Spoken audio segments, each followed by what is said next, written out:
Kag sa Good Vibes, sino bala sa mga P-pop group ang luyag nyo nga makaupod sa Mascara Festival sining nga Oktubre?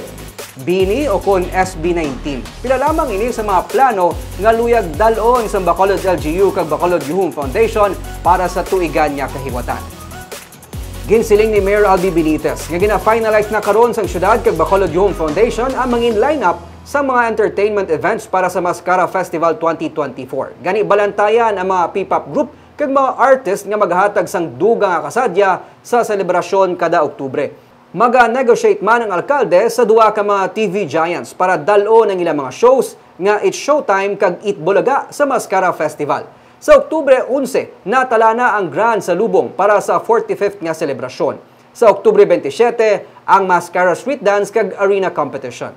In-rundown namon ang mga proposed bands and entertainer na maabot, and in fact I think there's a post asking ang atong mga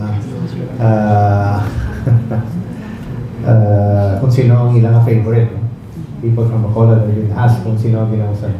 The number one git ko na is BINI, SB19, BGYO, ano ba na, may Kim Pao. Si Donnie okay na. Pagkatuan na natin. Nag-coordinate man ta sa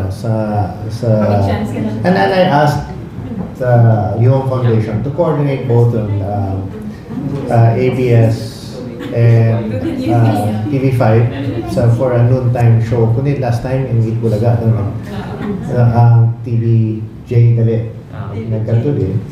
So there was suggestion and Showtime man. So they're all welcome. So I asked for Yuhum to reach out.